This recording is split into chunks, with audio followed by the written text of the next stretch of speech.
Hussein Farhats is the biggest natural of all time. He may fart hats, but he is so muscular that it blows my puny pencil-necked mind. So, we're going to go through some of his content once again and see if the reason he's jacked is because of just genetics, although that is a big part of it, or is he a genius? Let's get started. 3 cable exercises to grow bigger forearms. There is one exercise you could just do, which is eating cake.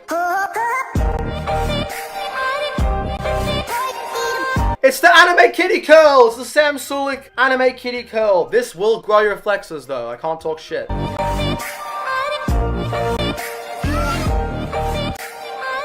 All of these exercises will do amazing at growing your forearms. Keep in mind a good chunk of your forearm is hit during basic bicep curls or your back movements. Because your forearms get a lot of indirect work, if you're a beginner, I wouldn't really focus on training your forearms. Once you've been training for a year or so, and if you're like me and I have some forearm mass, not a lot, but a little bit. If you're like me and they kind of lack, then maybe it's worth training them. 4 exercises to grow bigger triceps. As someone with pretty decent triceps, I mean, a lot of you guys are probably better than me, but I'm doing all right tricep wise. Let's see what he recommends. I'd always say 1 kind of overhead movement to stretch the long head, 1 push down movement which might also work the long head better depending on who you ask. Some sort of heavy pushing movement like a close grip bench or a dip, but let's see what he recommends.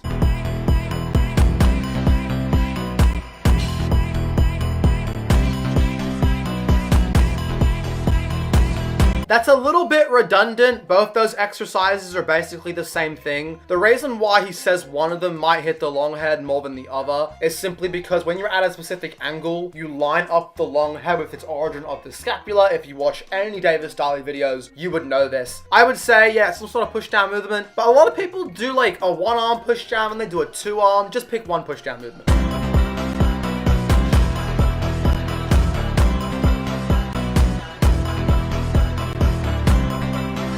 They're all good exercises, but I would have liked to see some sort of overhead movement, which works some part of the triceps better than others. Because the long head is more stretched here, that leads to a lot of people saying it's better for the long head growth. A lot of people are saying it's worse because there was a few old studies saying the triceps might grow better at shortened positions. Everyone in the science-based community is arguing, but don't really worry about it too much. Just make sure you do both angles, so that way you have all of your bases covered. I eat a lot, but still can't gain weight. That was me. Then I started abusing junk food when a girl broke my heart and I gained so much weight, 1 kilo a month, so not that much. When you're on the bulk, when you're trying to get bigger, don't stress too much over how much weight you gain. If you're progressing in the gym and you're getting stronger, you will be getting bigger at the same time. It's physically impossible to keep getting stronger and stronger between the 5 to 30 rep range or even 3 to 50 and not build muscle. You can develop neural adaptations where your brain gets more efficient at firing your muscles, but you're only going to develop those for so long. Eventually you will be putting on muscle. So I wouldn't worry too much about putting on a lot of weight, but if you are chronically underweight, you want to be at least a 200-ish calorie surplus. Don't go for anything more than about 200, 300 calories though, because you're putting on way more body fat than you are muscle. All of these are amazing tips. Liquid calories are great because you can shove them down your throat much easier than solid food. Calorie dense foods are obviously good because they have more calories, so therefore easier to be in a surplus. I will add 1 tip, which is actually eating a little bit less protein. Still have your like 1.6 gram per kilo. I would say because protein is so filling, which is great for weight loss, you should have less of it when trying to bulk up because it's not very good for weight gain. Protein, a lot of protein fills you up a lot. So try and increase your carb and fat intake. Keep your protein a good amount at 1.6 grams per kilo, but when you're trying to bulk up, don't have too much protein because you end up being full and it makes it more difficult to eat more calories throughout the day. We're with Eric Janiki, the biggest guy I've ever seen in my entire life. I'm pretty sure this guy is the living embodiment of the Hulk, but let's see what tips he has for us.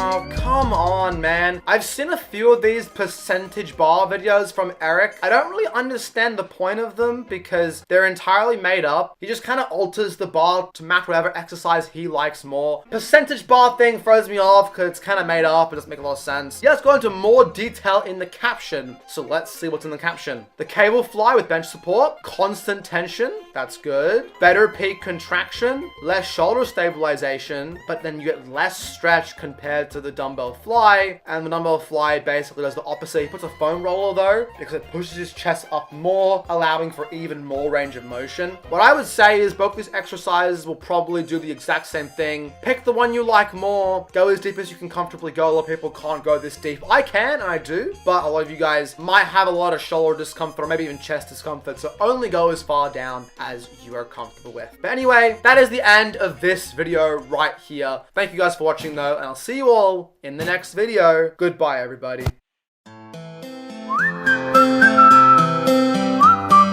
Eric Janiki is one of the biggest science-based lifters of all time, which is why, in order to react to his content, I have had to enlist the help of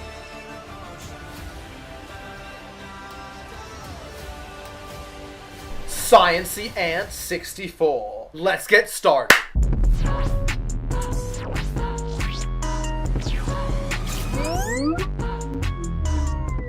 Okay, now Eric Janiki is the GOAT. I love his content. There's a reason why I'm subscribed to him on YouTube and I've watched a bunch of his videos. His long form content I think is amazing. Go check it out. His short form content sometimes is a bit like black and white and it does kind of confuse me. For example, these batteries, these little like percentage bars. You may be wondering, what do they mean? I don't no. My hypothesis for this video was that these like battery percentage bars were meant to represent the tension curve. For example, at the top of a lateral raise, it'd be at 100%. But that's clearly not true because in the first part of the clip, we don't see it ever hit 100%. Then I thought it was on EMG data or activation data, which there's no activation data on half the exercises he shows off here. So he's probably just making it fuck up. Even if this was real EMG data, it's not really very good at predicting hypertrophy. And anyway, he doesn't explain stuff in the caption, so let's read it. Let's break it down. Cuffed lying laterals. Superior tension curve. Minimal trap involvement. Full ROM. Constant tension even at the bottom. So he mentions the tension curve twice, which is interesting. And then he mentions minimal trap involvement. I don't even know if that's true. I guess because the dumbbell version is so much harder at the top than the bottom, maybe that causes the traps to get involved more. If someone can explain why that might be true, let me know in the comment section down below. As for now, I haven't really seen any scientific data. Remember, I am Sciencey Ant 64,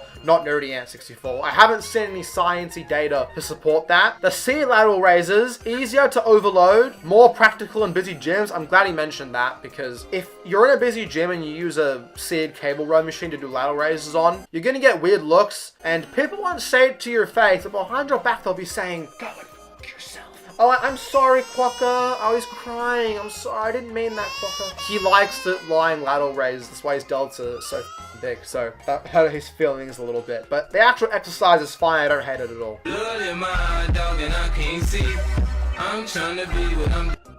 Why are they picking on me, bro?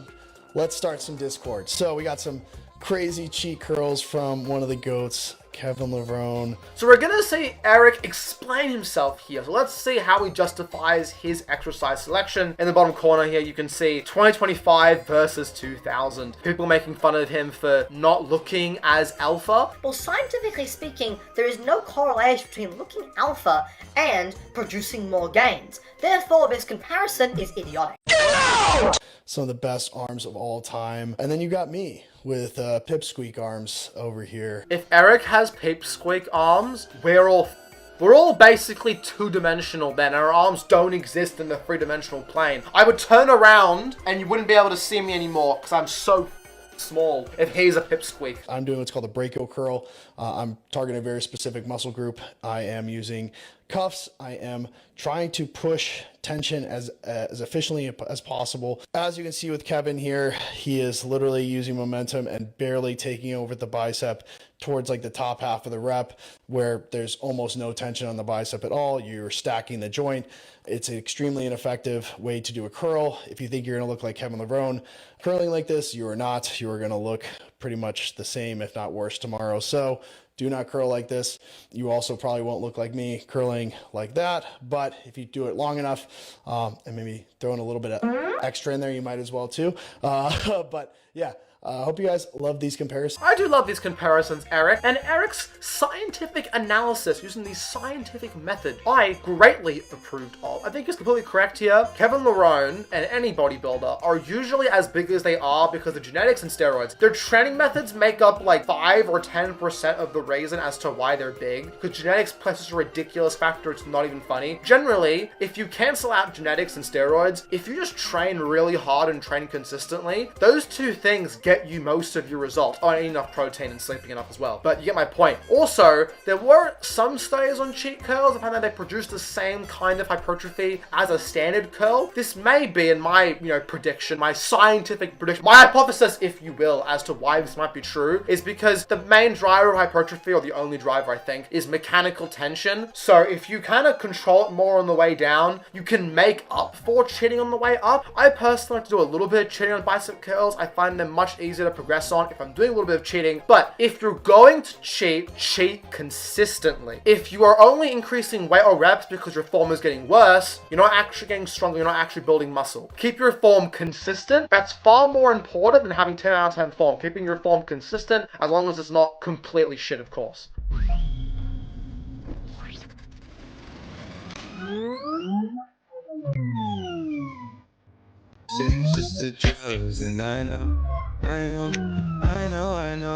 And he breaks down why one version might be better than the other version. Honestly, both have their pros. I would say do whatever the want. I'm not really 100% convinced it matters here. Or use a machine if you really don't like it. I don't like the dumbbell one simply because the bench kind of gets in the way a little bit. I prefer to just do a full-on bent over row, but it's a matter of preference there.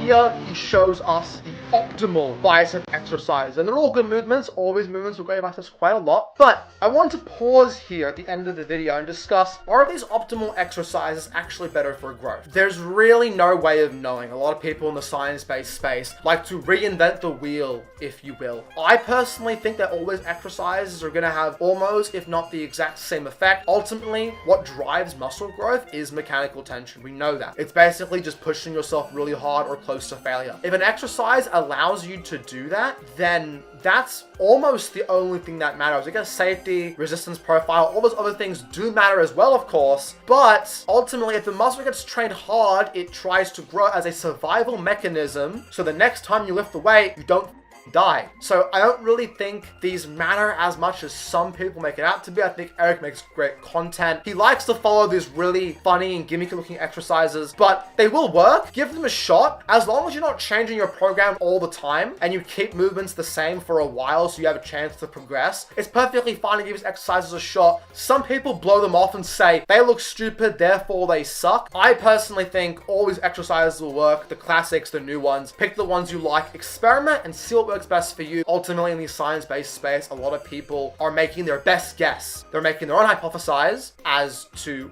what might build more muscle. Give them a shot for yourself. That's my take. I love Eric. Go sub and follow to him. I'll put these links down below, and I'll see you guys in the next video. Thank you guys for watching, and I'll see you all in the next video. Sciencey Ants out.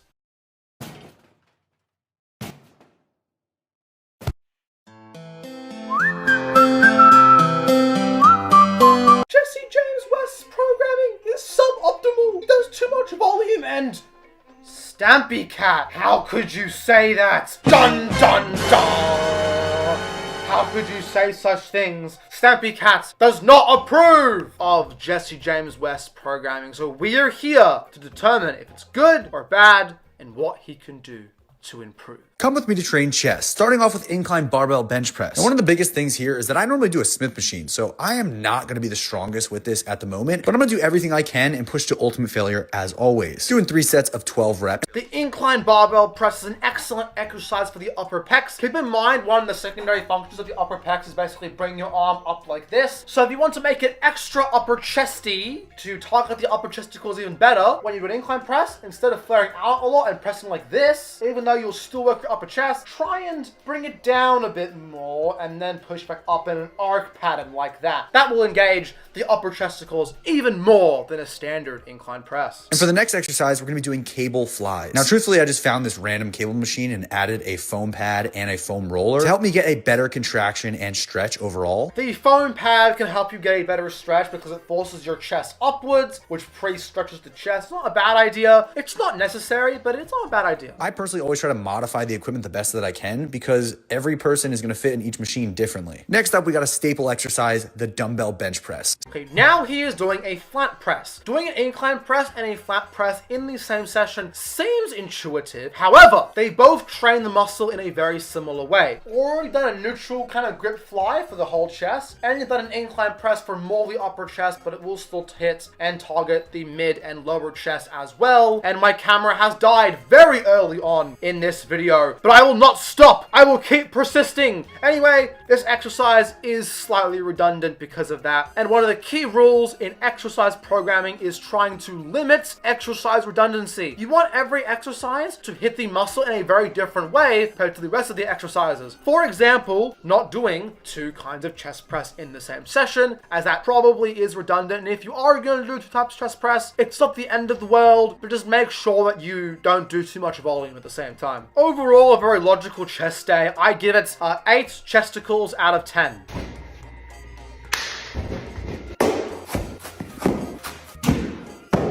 Him lifting in silence is kind of throwing me off here. Sometimes I lift in silence. Can't tell if that's cool or something to be worried about. Very weird in my opinion, because I'm not used to it, but I do approve getting in that mindset.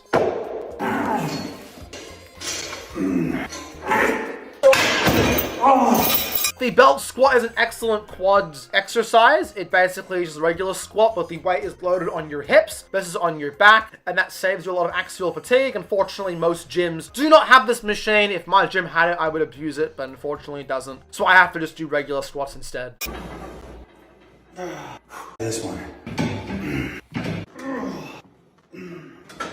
And the rest of the leg day is pretty solid by Jesse James West. Now let's check out his shoulder workout. Now he posts the full workout in the caption, but first we're going to watch the video in its entirety. Then we're going to check out the full caption and see if it's good or bad or ugly. This is how you grow massive shoulders in the gym. Start off by doing 3 sets of lateral raises. As you raise the weight up, try to keep your thumbs facing the ground to feel it more in your side delts. Lateral raises are a very good choice to start your shoulder day. Typically, I like to start with my big shoulder pressing compound lifts, but there's nothing wrong with starting off with some lateral raises. Keep in mind the first exercise you do is going to be the one that causes the most growth versus the last exercise because you have less overall fatigue and you're going into that session fresh and fit. So keep in mind, if you're trying to prioritize certain muscles over others, train them first in your workout, because training a muscle first will grow it much more than if you train it last. If the dumbbells don't feel as good, these can also be done on a machine. Both of these exercises are very good. I would probably give a slight edge to the machine because it, just for lack of better words, is a lot up in my opinion, but both exercises are amazing. Next, we have rear delt flies. These can be done with 1 arm at a time on a fly machine or both arms at a time on a cable machine. Lastly, we have 3 sets of dumbbell front raises. I prefer them seated on an incline bench press, and I make the angle about 60 Okay, to the front 75 raise is a degrees. very controversial exercise. It is probably a waste of time for most people. You can do a shoulder press and hit more of the side delt and hit more of the triceps at the same time. But a front raise on its own isn't a bad exercise. I just think considering you already did lateral raises, doing front raises as well is a bit redundant. But it's perfectly fine, and my only real problem is for most of you, don't do front raises. For him, it's fine. I think he's mentioned before that he thinks he has underdeveloped front delts. For most of you though, your compound pushing exercises will give you enough front delt stimulus, so there's no need to isolate them any further. And the workout's 9 sets long, which is perfectly fine for a single session. I would probably personally do slightly lower volume,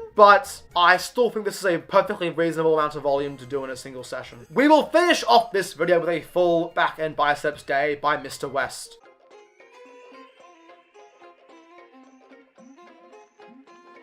Lat pull downs for 3 sets of 12 reps, a staple exercise, done with pretty good form by Mr. West. I do approve.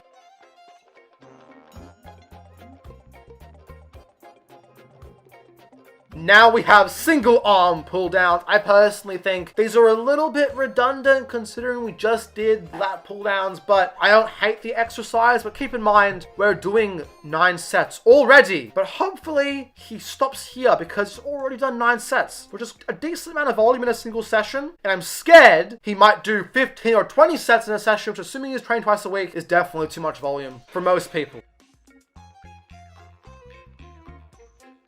Okay, now we have the seated bar row. We're up to 12 sets. I'm very scared. Hopefully, this is his last exercise. Otherwise, I'm gonna be ticked.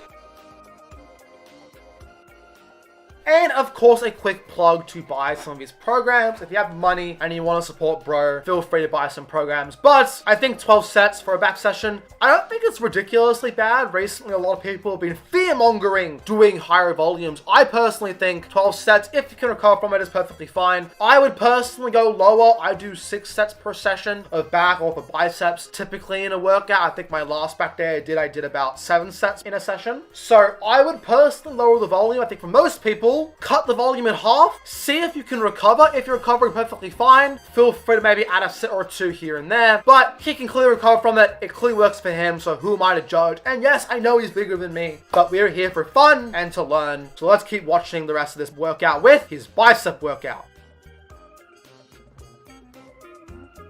Starting off with behind the back cable curls to give you that stretch. People like this exercise because it either A, produces a stretch, or B, because it trains the biceps where they have best leverage. Either way, it's still a great exercise. Stampy is now approving of Jesse James West. His programs are pretty good. I've seen him do way too much volume in the past, but it looks like he's opting for a more moderate volume approach, which I do think will be better because it means you can recover even better than last time. But anyway, let me know your thoughts in the comment section down below. But for now, I'd like to thank you all very much for watching, and I'll see you guys in the next video. Goodbye, everybody.